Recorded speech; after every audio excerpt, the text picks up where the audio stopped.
C'est bon. Merci beaucoup. On commence avec Galates 3, qui sera, j'espère, derrière moi bientôt. Voilà, Galates 3, verset 26. Vous êtes tous fils de Dieu par la foi en Jésus-Christ. En effet, vous tous qui avez été baptisés en Christ, vous vous êtes revêtus de Christ. Il n'y a plus ni juif ni non-juif. Il n'y a plus ni esclave ni libre. Il n'y a plus ni homme ni femme, car vous êtes tous un en Jésus-Christ. Si vous appartenez à Christ, vous êtes donc la descendance d'Abraham et vous êtes héritiers conformément à la promesse. Ici, Paul, il prend les divisions les plus solides de sa société, de son époque. Il prend les divisions autour de tous, la société s'organise. La différence entre juifs et non-juifs était pour lui, à son époque, à les personnes à Galate, la division la plus importante dans le monde religieux. La différence entre être esclave ou libre, le monde économique et social s'orientait entre cette différence. Hommes et femmes, mais c'est le plus intime et le plus public à la fois. Celui qui nous touche à l'intérieur et qui nous marque visiblement avant tous de ces distinctions. Ils les prennent tous et ils disent « ces catégories n'ont plus de valeur ». Ils les prennent tous et ils disent « revêtus en Christ, ils ne comptent pour rien ». Regardez bien la position de Paul quand il le dit. Parce qu'il était un homme juif, bien né. Il prenait ses avantages et il disait, il ne compte pour rien. C'est seulement un homme juif bien né qui était capable de le dire avec l'autorité.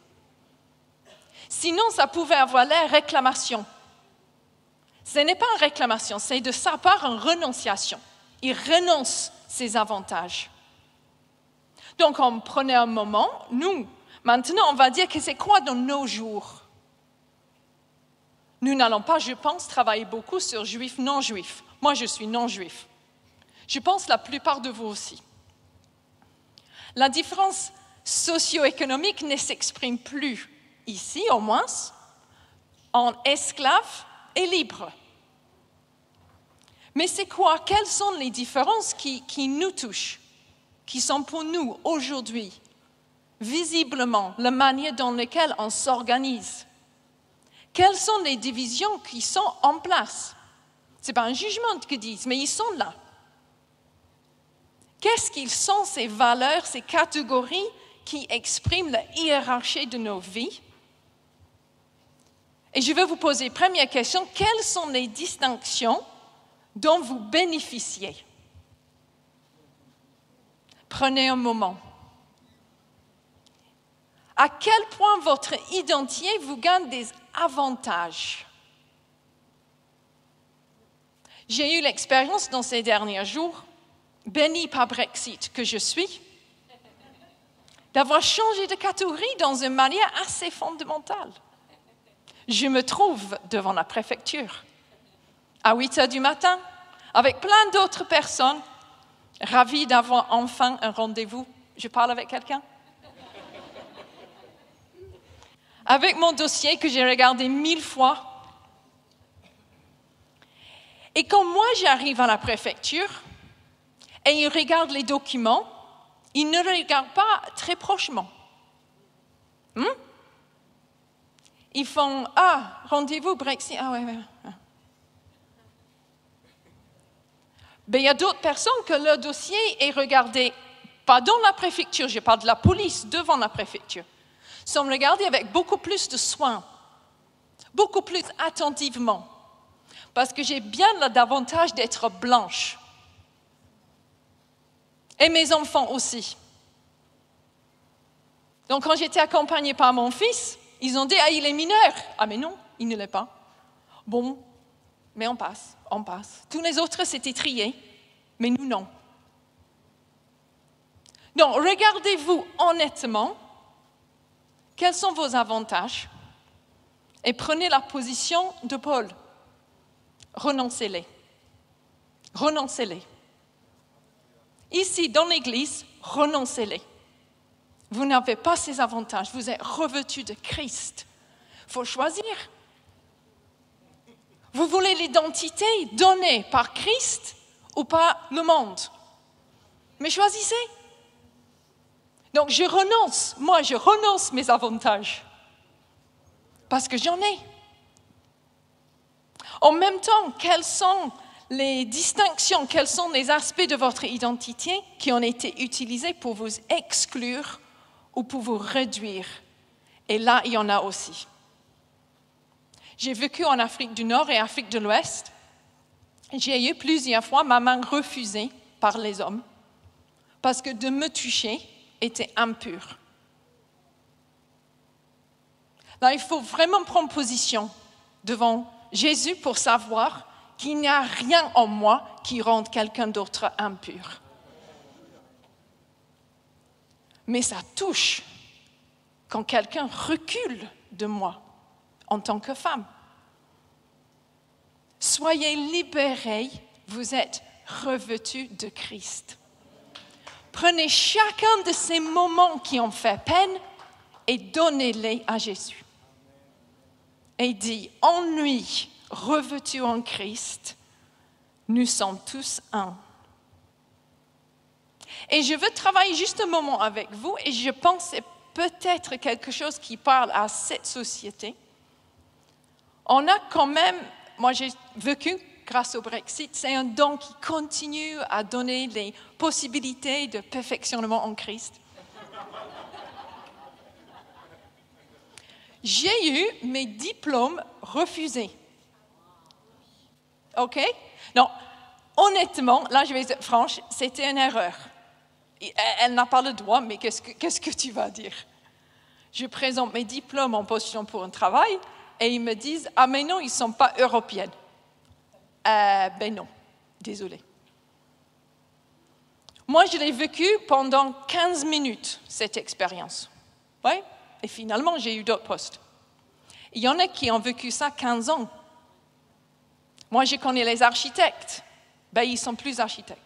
Je connais des juristes, ils ne sont plus juristes. Je connais des enseignants, ils ne sont plus enseignants. Parce qu'en passant d'un pays à l'autre, ils perdent tous leurs diplômes et deviennent les non-diplômés. J'ai perdu à un moment le droit d'avoir mon permis de conduire et j'ai dû le refaire. Oh, j'avais tellement peur de le rater que j'ai étudié le code. D'abord, je suis tellement vieille qu'il n'y avait pas un code à l'époque en Angleterre. En plus, nous avons notre petite habitude de conduire à l'autre côté. Ouais.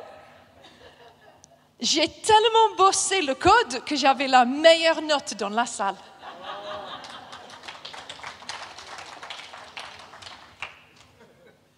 Et on a dû partager la voiture pour la partie conduite. Et j'étais la seule personne qui avait plus que 20 ans dans la voiture.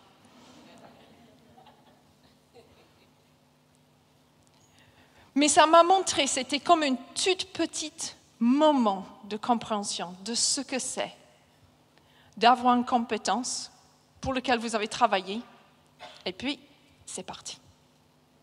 De passer de quelqu'un avec une certaine position, un certain regard de société, et puis de le perdre. Donc, je vous encourage, ceux qui sont dans cette position, et moi, je l'ai vu en touriste. Je ne l'ai pas vécu vraiment, mais je sais que Jésus, il veut prendre la blessure que c'est et le guérir.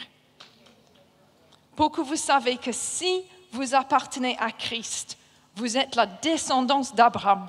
Vous êtes héritier conformément à la promesse. Donc, je veux que vous preniez ces idées et qu'on regarde ensemble des versets en Apocalypse 7. Il y a une image. Ça fait partie de la grande révélation que Jean a reçue. C'est Apocalypse 7, à partir du verset 9. Après cela, je regardais, et voici, il y avait une grande foule que personne ne pouvait compter, de toute nation, de toute tribu, de tout peuple, de toute langue. Ils se tenaient devant le trône et devant l'agneau, revêtus de robes blanches et des palmes dans leurs mains. Ils criaient d'une voix forte en disant « Le salut est à... » Encore ? C'est notre Dieu. Il est à notre Dieu qui est assis sur le trône et à l'agneau. Devant le trône de Dieu, les langues persistent. Les langues sont toujours là. Ils sont à l'éternité. Les distinctions autour de lesquelles on s'organise pour nous diviser, là c'est fini, dès maintenant. Mais les langues, non, à jamais. Ça c'est une image de l'éternité. Nos identités de tribus, de peuples, sont affermées dans cette image que ça fait partie de le royaume de Dieu. Quand tout est remis dans le bon ordre, ils vont persister. Il n'y aura aucun aspect de cette identité qui sera ôté de la peuple de Dieu. C'est quelque chose qui plaît à Dieu. Ça a une conséquence pour nous. Nous célébrons alors tous, sans distinction. Je suis de langue maternelle anglaise. Et grâce à ça, j'ai eu du travail assez facilement partout dans le monde, donc merci Dieu. OK, c'est top.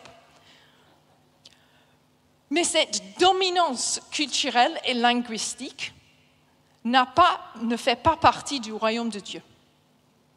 C'est quelque chose à laquelle je renonce volontairement. Nous avons travaillé au Burkina Faso pendant des années. Et au Burkina, il y a un peu plus de 80 langues parlées, dans une superficie à peu près la même taille que le Royaume-Uni. Et quand je disais ça en Angleterre, ils vont dire, mais ils sont les dialectes alors. Ben des dialectes de quoi? Ils sont les dialectes alors. Ben non, ils sont les langues. Le village où on habitait, on parlait 5 langues, pas 5 dialectes. C'était les langues. C'est comme si les Britanniques ne pouvaient pas accepter l'abondance linguistique des autres pays du monde, parce qu'on est le pays le plus monolingue que vous pouvez imaginer. On a l'idée que simplement si on parle anglais, mais plus fort, tout le monde va nous comprendre. Ce n'est pas que vous ne comprenez pas, c'est que vous êtes sourde, c'est tout.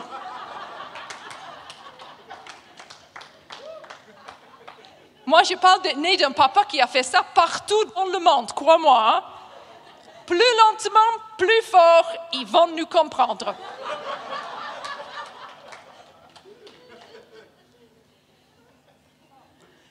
Mais il n'y a pas cette hiérarchie.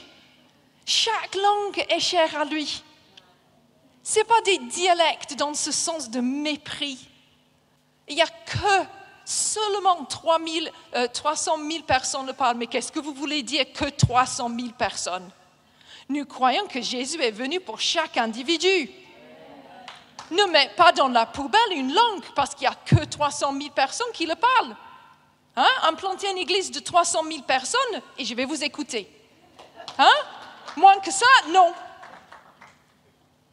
Cette bonne nouvelle du royaume sera proclamée dans le monde entier pour servir de témoignage à toutes les nations. Alors viendra la fin. Il y aura une église, une communauté des chrétiens qui louent Jésus, qui sont ses disciples dans chaque langue dans la terre avant qu'il revienne. Parce que c'est écrit en Matthieu chapitre 24. Donc, dépêchons-nous à traduire, dépêchons-nous à apprendre ces langues. Mais ne dis pas qu'ils sont les dialectes. Ne les méprise pas parce qu'ils ne sont pas écrits.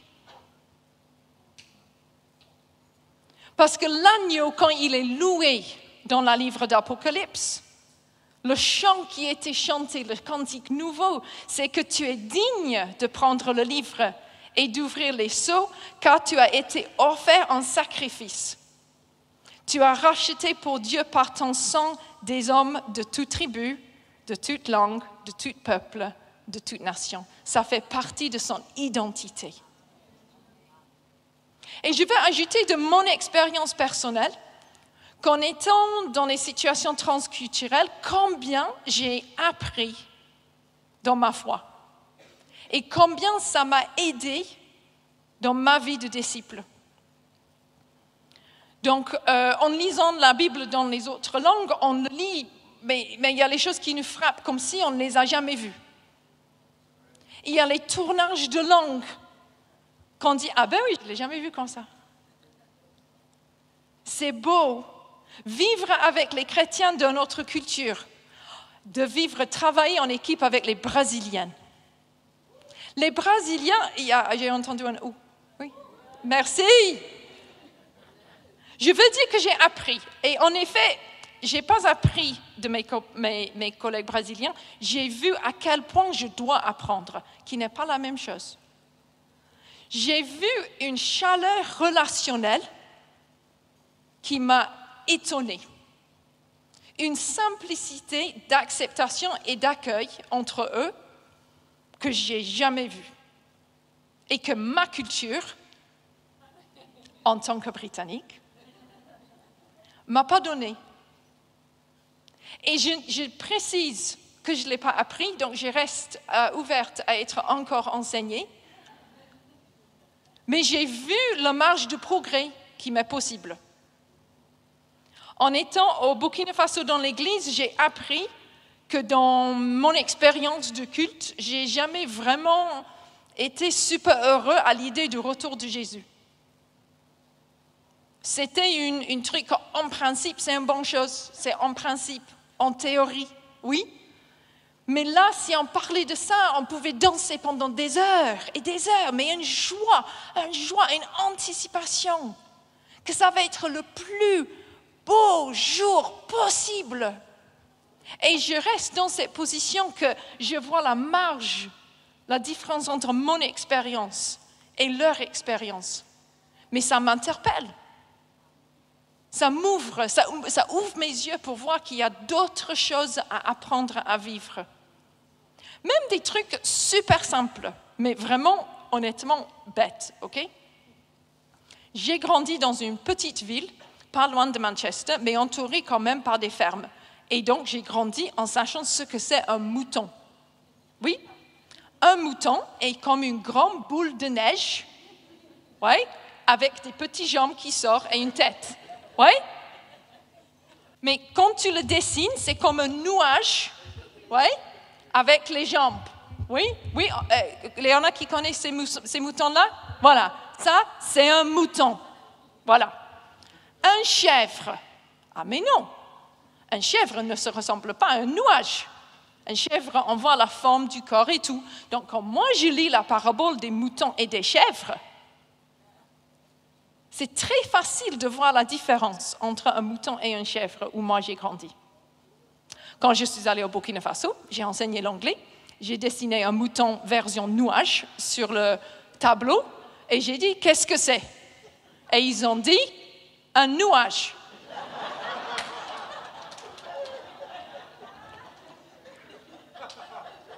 Mais j'ai dit « Mais ça a des jambes ! Il y a des jambes là !» Un nuage avec les jambes, qu'est-ce qu'elle veut de nous? J'ai dit, bon là, c'est un mouton. Ils ont dit, madame, les moutons ne sont pas comme ça. J'ai fait mes recherches et effectivement, à mon grand étonnement, ils ne sont pas comme ça. Et ce que moi, je voyais des gros troupeaux de chèvres étaient des troupeaux de chèvres et moutons mélangés. Parce que c'était difficile à une distance de distinguer entre les deux. Oh, il fallait relire la parabole. Relisez ce parabole en sachant que c'est difficile de voir la différence entre un chèvre et un mouton et la signification change entièrement. Mais c'est un truc super stupide bête là. Mais j'ai dû voyager dans un autre pays pour le comprendre. Notre chemin, en étant plus ouvert, à tout niveau, des autres cultures, c'est quelque chose que Dieu il utilise pour nous enseigner. Donc, gardons en tête toutes ces idées et nous allons lire en Luc 19. Super. Jésus entra dans le temple et se mit à chasser les marchands. Il leur dit, « Il est écrit, mon temple sera une maison de prière, mais vous en avez fait une caverne de voleurs. » Il enseignait tous les jours dans le temple. Les chefs des prêtres, les spécialistes de la loi et les chefs du peuple cherchaient à le faire mourir. Mais ils ne savaient pas comment s'y prendre, car tout le peuple l'écoutait, suspendu à ses lèvres. Ça, c'est la version en Luc. On trouve ce moment aussi dans l'évangile de Matthieu en 21, Marc en 11 et Jean en 2. Il n'y en a pas beaucoup des choses qui sont racontées 4 fois dans les 4 évangiles. Bien sûr, les très grands événements de sa mort, oui, mais il y en a souvent dans les versions Matthieu, Marc et Luc, mais pas en Jean. Mais ça, c'est dans tous les 4. Donc, j'ai réfléchi. Moi, je pense, personnellement, c'était parce que c'est quelque chose de très frappant et quelque chose que les disciples ne l'ont pas vite oublié. Okay? Parce que je pense qu'il y avait une gêne et une réaction émotionnelle assez forte pour les personnes qui l'entouraient Jésus à ce moment-là. Okay? On va lire, on va réfléchir de ce qu'il a fait. Dans la version Jean, Jean le bien-aimé, Jean le petit qui était dans les disciples, donc Jean qui était là. Jean précise que Jésus a fait un fouet avec des cordes. Bon, je n'ai pas fait les recherches sur Google, mais je ne crois pas qu'on peut tisser un fouet en 30 secondes. Ouais, je doute que c'est une compétition sur Instagram, mais si vous pouvez le commencer, ça sera très intéressant. Mais quelque chose comme un fouet qu'on doit produire, on doit créer, ça prend du temps. Je veux souligner que quand Jésus a fait ces actes, ce n'était pas sur le coup.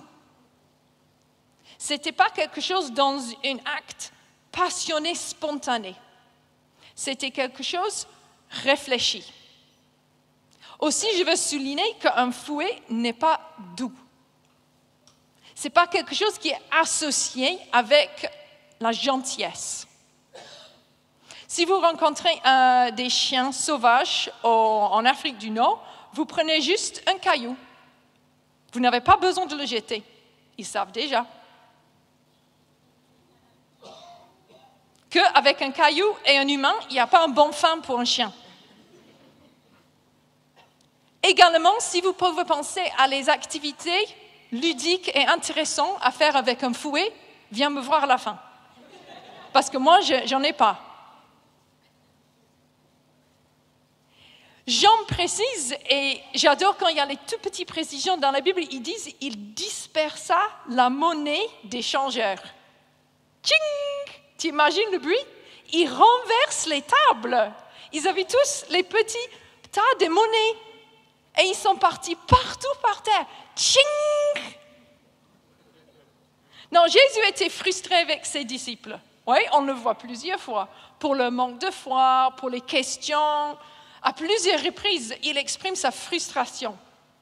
Il a eu certainement dans son ministère les conversations, mais vraiment difficiles. Les moments que les autres autour de lui, c'était... Vraiment, il a dit ça directement à son visage, c'est vrai. Mais ici, on est dans un autre niveau entièrement. On est dans un autre niveau. Jean, encore, il précise qu'il a chassé tous du temple, ainsi que les brebis et les bœufs. Là, ce n'est pas en Luc, mais il précise les animaux. Qui a passé du temps une vache? Vous voulez juste réfléchir à la taille d'une vache et quelques brebis? Les moutons, style nuage, non-nuage, pas grave. Hein? Ils n'étaient pas un ou deux, c'était rempli et il a chassé les animaux. Vous imaginez qu'ils ont fait un queue et tout gentiment ils sont sortis? Vous n'avez jamais vu un animal qui a peur et ses réactions désagréables? C'est dimanche, on laisse comme ça, c'est bon? Il a créé un chaos impossible. Il a chassé, et je cherche quelque chose dans mon expérience où j'ai créé autour de gêne autour de moi. Et malgré si mes enfants parfois disent « Oh maman, ça c'était pas possible, tu as vraiment fait ça ?»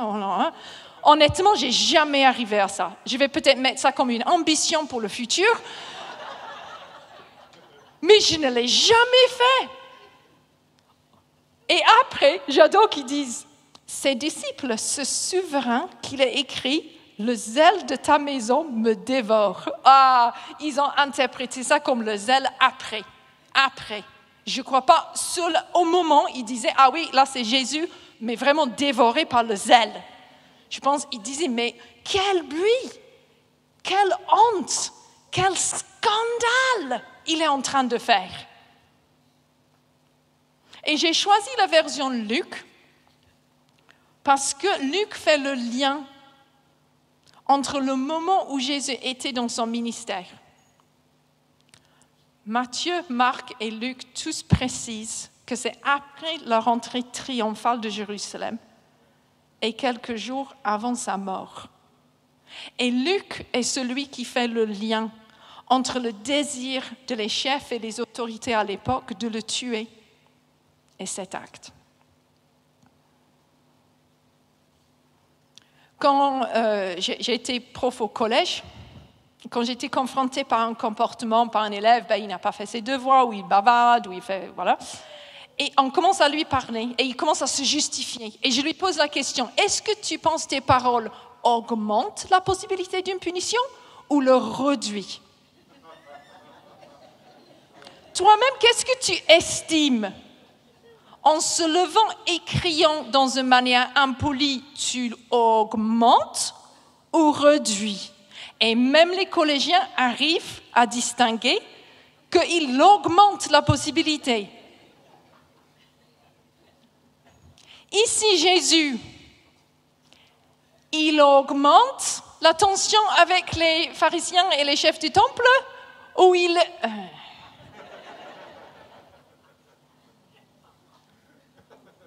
Jésus, à ce moment, provoque les gens qui veulent le tuer et il le sait.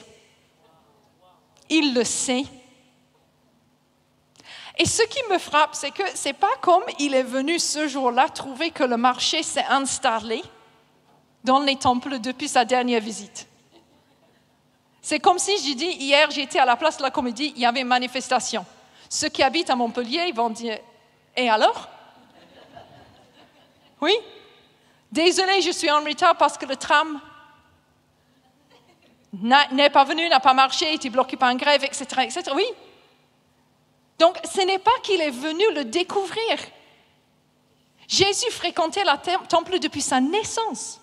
Il est parti tout seul là-bas quand il avait 12 ans. Cette tradition de faire ce qu'ils étaient en train de faire était extrêmement bien établie. Mais ce jour-là, il décide de faire un scandale incroyable pour le vider. Alors, je vais parler de ce qu'il faisait. Qu'est-ce que c'était ce marché? Donc, c'est un commentaire, ça s'appelle IVP. Bon, ça dit, les Juifs arrivant d'autres régions de l'Empire romain auraient eu des devises locales qu'il fallait échanger pour l'argent du temple. C'est l'Europe avant l'euro, oui? En plus, on ne devait pas apporter de loin les sacrifices. Mais, suivant la loi de Moïse, il fallait les acheter sur place. Les changeurs de monnaie et les vendeurs de pigeons étaient alors nécessaires et à un certain point bibliques. La maison de Dieu de l'Ancien Testament était pour toutes les nations et la seule séparation était entre les prêtres et le peuple. Mais à l'époque de Jésus, le temple était aussi divisé selon la race et le sexe, pour les raisons de purité, avec les femmes juives séparées dans un cour à part et les non-juifs dans le cour extérieur. Donc non seulement les autorités à l'époque ont inventé et imposé les divisions sociales sur la place de louange, mais ces marchands ont pris la place désignée pour les nations, pour les non-juifs. Et Jésus leur a expulsés avec violence. Il faut bien comprendre ce qui se passait dans ce lieu était un acte religieux. C'était pour faciliter le louange, le sacrifice. Mais ça empêchait les non-juifs à rentrer dans le temple qui, à l'époque, était le seul point d'accès à la présence de Dieu. Nous devons être vigilants que nous ne sommes pas, en tant qu'Église, moins accueillants que Dieu. Et pourquoi à ce moment-là? Bon, il est rentré en tant que roi. Peut-être il voulait pendant un moment exprimer que Jérusalem était sa ville et que Jérusalem devait ressembler et incarner la valeur de son royaume. Peut-être il voulait associer cet acte effectivement avec la croix, qui pour lui était proche de quelques jours quand il a vidé le temple. Parce que sur la croix, il rachetait les gens de toute tribu, toute langue, tout peuple, toute nation. Ce n'était pas une nouveauté, ce n'était pas une innovation d'empêcher les non-juifs de rentrer dans le temple, mais pour Jésus, ce jour-là, il fallait marquer le coup. Il fallait dire pour moi, roi que je suis, parce qu'il est rentré en tant que roi. Roi que je suis, je ne tolère plus cette attitude. La seule séparation était entre prêtres et peuple, et à la croix, dans ce même temple, lors de la crucifixion, le rideau est déchiré d'en haut en bas. Il a vidé le temple de tout empêchement et puis il a déchiré la seule barrière que Dieu lui-même il a mis en place. Il n'y a aucune barrière économique, sociale, politique ou linguistique pour rentrer dans la présence de Dieu et nous devons, l'Église, vivre à cette hauteur.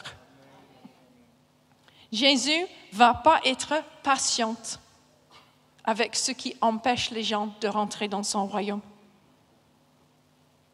L'histoire du salut, c'est l'histoire d'un accueil plus grand, de la plus grande diversité humaine. Parce que dans la promesse d'Abraham, tout au début, c'est promis que la bénédiction d'Abraham, dont nous sommes héritiers, c'est ça qu'on a lu en Galates, que la bénédiction va filtrer, va descendre, va disperser à toutes les familles de la terre. Chaque clan familial va être béni. C'est dispersé, c'est filtré, ça arrive à ce niveau-là. Donc jusqu'à là, j'utilise l'idée d'un accueil et je pense que cet accueil est très important, mais je ne voulais pas nous limiter à cet accueil qui peut avoir l'impression d'être passif. Donc, nous avons le week-end d'Ascension. Donc, nous allons lire ensemble, je ne l'ai pas sur l'écran, c'est Acte 1, verset 8. Je vais vous lire alors les derniers mots de Jésus lors de son ascension.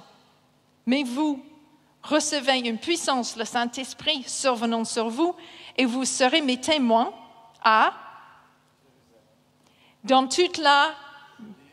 dans la Samarie et jusqu'aux extrémités de la terre.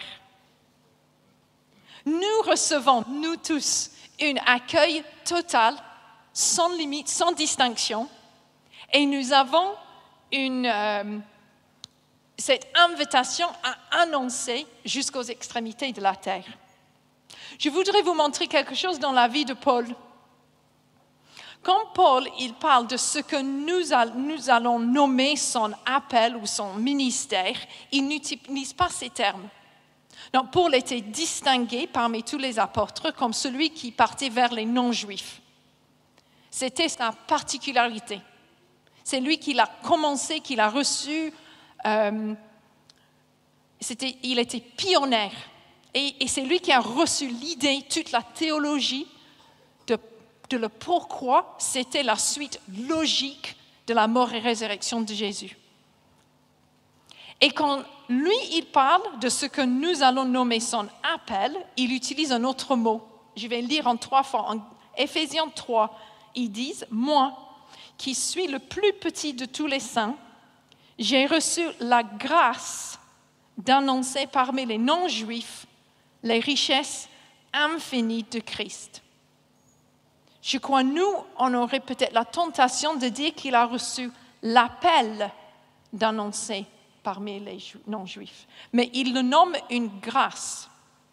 Galates 2, quand il raconte l'histoire qu'il est parti à Jérusalem, il a rencontré les autres apôtres, les autres apôtres ont reconnu la grâce qui m'avait été accordée d'annoncer la bonne nouvelle parmi les non-juifs. Et encore en Romains 15, en expliquant pourquoi il ose écrire si directement à eux, il a dit « À cause de la grâce que Dieu m'a faite d'être ministre de Jésus-Christ parmi les païens. » Il ne dit jamais que c'était un appel, il dit que c'est une grâce.